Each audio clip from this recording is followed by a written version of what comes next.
Today's Indie Direct was truly every single cozy gamer's dream. It gave us release dates of some of the most anticipated cozy games of the year. We also had confirmed DLC for some of the biggest cozy games already on the Switch. And in true indie game style, some of the games that were announced in today's Indie Showcase have already been released on the Nintendo Switch. But before we get into it, make sure you subscribe to the channel for all things new and cozy on the Nintendo Switch. Let's get into it. Let's start off with some of the biggest news from today's showcase, and that's that Mineko's Night Market finally has a release date. It's coming on September 26th, and I was genuinely not expecting it to come out so soon. But not only did we get a release date, we finally got a little bit more insight into the story itself. The game is centered around a cat god who would walk around the town and offer good fortune and prosperity to those it blessed. But some of the villagers, fueled by their own jealousy, decided to drive the cat god away, leaving the town and its people to make their own good fortune in the years that passed. And the memory of the cat god soon became a myth. And that's where the game truly begins. You play as Mineko, who wanders around this Japanese-inspired town, only to find that the villagers are claiming to be seeing this cat god once again. And the story and the secrets you unravel is promised to be a heartwarming story about friendship, tradition, and a whole lot of cats. And also a celebration of Japanese culture. You'll get to follow Mineko as they journey around the island and discover the secrets of a town struggling to get back to what it once was. And trust me, there's gonna be plenty to do. There's cat racing, stage performances, and market minigames, but all the while you'll also need to solve puzzles and avoid the agents sneaking around the area. There's also crafting and the ability to try and sell literally any item you come across on the night market, and of course plenty of people to befriend. When I played the demo earlier this year, I genuinely instantly fell in love with the game. The art style is actual perfection, the dialogue was both hilarious and witty, but also heartfelt and wholesome when it needed to be. And I just love how the story and the lore all seems to revolve around cats. This is truly one of my most anticipated games of 2023, and I am genuinely so happy it's coming so soon.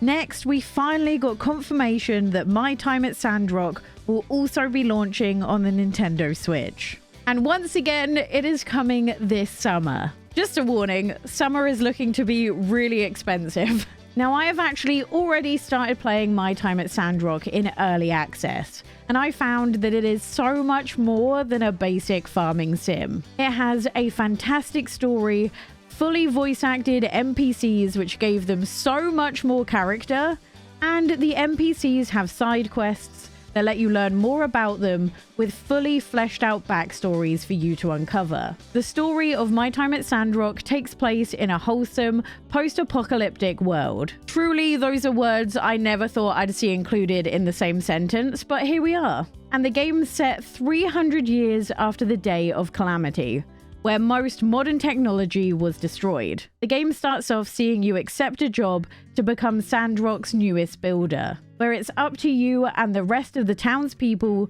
to try and get the town back on its feet. Not only is the crafting mechanic one of the most intricate I've ever seen in a farming sim, in the best possible way, there's also a huge open world desert to explore where you can find world relics or even hard to reach materials. But like all good farming sims, not everywhere you go is going to be safe, so just be ready for combat at any second. This is everything you are looking for in a classic farming sim, and so much more. The only thing I'm not entirely sure about is if the footage is showing what it's going to look like on the Switch, because the graphics look really good, and I'm interested to know if this is exactly how it's going to look when we get to play it. But I guess we're only a couple of months away from finding out, so I am very excited to see that it's coming so soon.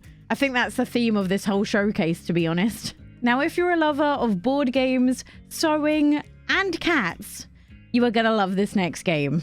This is Quilts and Cats of Calico, and it's arriving sometime later this year. It's a board game which you play by combining the colors and patterns of the scraps, scoring points for completing the design, but also sewing buttons in too. And the patterns in which you sew also attract cats, and you'll be able to hear them purring throughout the entire game. It has both local and online multiplayer with up to 3 other people, but the game can also be enjoyed by yourself with a campaign or a story mode inspired by the works of Studio Ghibli. It sees you take on the role of a quilter who decides to make a name for themselves in a city of cat lovers. The game also has a ranked mode, and if that doesn't sound good enough by itself, you can also customize the cats and give them accessories, all the while taking in the beautiful, relaxing music as it's playing behind you. We also got news that A Little to the Left is getting a brand new DLC with 25 new puzzles hitting the Switch in June. If you don't know, A Little to the Left is one of the most relaxing and satisfying puzzle solving games there is, and I'm so glad it's getting even more content. Currently, there is no price on the eShop as of right now, but hopefully we'll find out sometime soon. The game itself isn't that expensive though, so I don't expect it to be a huge price. Now we're on to possibly the biggest new game announcement of the entire Direct, and trust me, you will not be disappointed. This is Little Kitty Big City, and it will be coming to the Switch sometime in 2024. And I think the best way to describe this entire game is GTA, but you're a cat. And yes, it's as good as it sounds. You basically play as a cat that literally causes havoc across the entire city as you slowly wander your way back home. And it's an open world game with a huge amount of character. And you can literally live your best cat life. You can jump in the trash, you can catch birds, scale buildings, push things off of buildings, and just cause a whole lot of trouble. But the best part is you can also customize your cat with a plethora of adorable hats. I don't think I've ever fallen in love with a game this fast, but the trailer had me sold in an instant. I cannot wait to see what this looks like on the Switch. I just wish we could play it sooner. We also got news of a brand new DLC releasing for Cult of the Lamb, and the best part is it's completely free. I absolutely love Cult of the Lamb. Normally, I'm not much of a dungeon crawler person, but the cult management side of the entire game had me sold. It was so much fun and made the dungeon crawling parts worth it. Now, I know some of you will question whether this is in fact a cozy game, but to me, the cult management side of this entire thing has made it cozy and cursed enough to include in this list. The DLC will see a new post-game story, deeper combat with the inclusion of heavy attacks and new items. It will also have revamped bosses and enemies, and the addition of challenge modes as well. But personally, this is what I'm looking forward to the most. There's going to be new quests, progression systems, and secrets to uncover. There's also going to be improved cult management, and there's going to be new buildings, and more importantly, brand new cult members. And the best part of all of this, which is a brand new camera mode as well. Genuinely, if you haven't checked out Cult of the Lamb, I cannot recommend it enough. It is a lot of fun, and there's truly nothing like it on the Nintendo Switch. Then in full, we have Escape Academy, the Complete Edition, and this is definitely for those of you who cannot get enough of escape rooms, as this allows you to play over a dozen masterfully handcrafted rooms designed by experts who have made real-life escape rooms. The game sees you arrive at Escape Academy, a school where promising students train to become the ultimate escapist. And you can take on each of these levels either alone in single player or through 2-player co-op play. Let me know in the comments down below, do escape rooms count as cozy?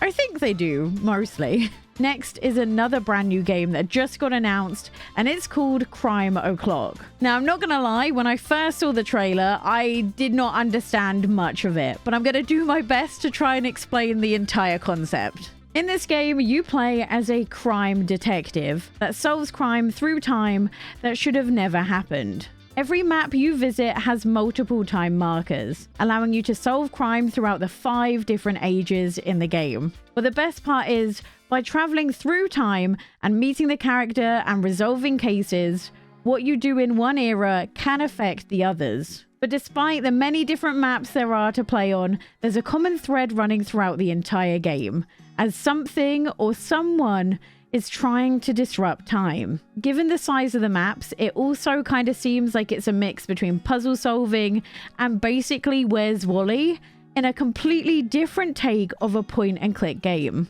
And it's up to you to zoom in on these giant maps and find clues. They've said the game will include 40 cases, so there will be plenty to do in it, and I cannot wait to see what it's like when it releases later this year. Next is a brand new game that you can actually play and download right now, and that is Teslagrad 2.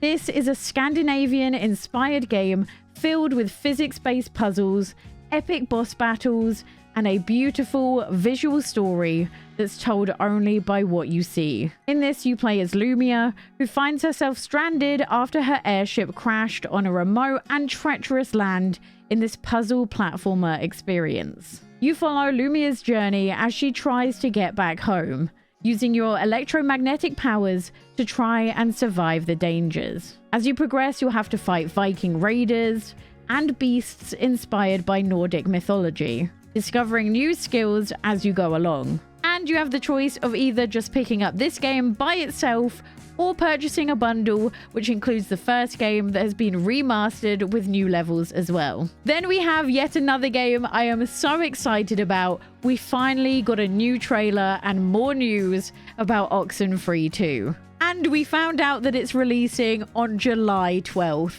Again, that's so heckin' soon. If you're unfamiliar with the Oxenfree franchise, then they are a narrative adventure game that is beautifully unsettling. And I genuinely cannot recommend playing the first one enough. It is absolutely incredible, but it does say on the website that you'll also be able to play Oxenfree 2 as a standalone game. And in this, your choices will directly impact the story.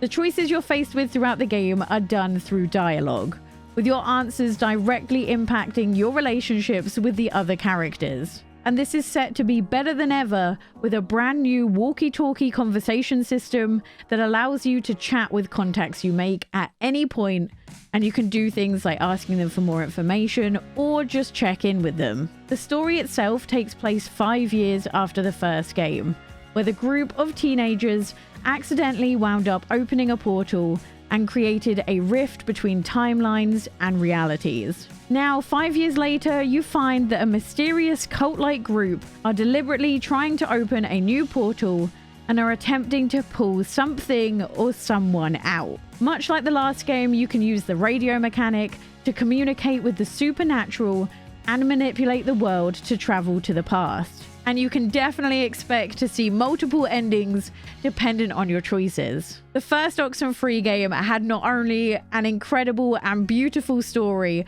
but also the most spectacular voice acting to go alongside it. So I cannot wait to see where they take us with Oxenfree 2. Then we also got an update on Paper Trail, which is also coming this summer in August. Now you can already pick up and play the demo on Steam if you have a PC. But for those who don't know, this is a top-down puzzle adventure game set in a foldable paper world. And this sees you play as Paige, which is a beautiful pun, a budding academic leaving home for the first time to pursue her studies. And you help her along her journey by simply folding the paper. This looks to be such a clever and unique puzzle game. And I also love how it's intertwined with a story that tells the tale of the land by the people you meet along your way. And you'll pass through dark caves and huge forests in a beautiful watercolored style landscape. And then to finish us off, finally, we have the game Bomb Rush Cyberfunk that's releasing later in 2023. This game really caught my eye as it looks so different to everything else we saw in the Direct, but in the best possible way, as it seems to be a skateboarding / BMX style game where graffiti crews are battling each other for control of the streets. This game contains 5 main boroughs to not only explore, but also to graffiti to increase your rep. And you'll also be able to recruit new members as you go. That's it for my cozy game coverage of the Indie Direct. Let me know in the comments down below which game was your favorite. And if you missed this week's installment of Cozy Gaming News, click this video here. I'll see you in the next one. Bye.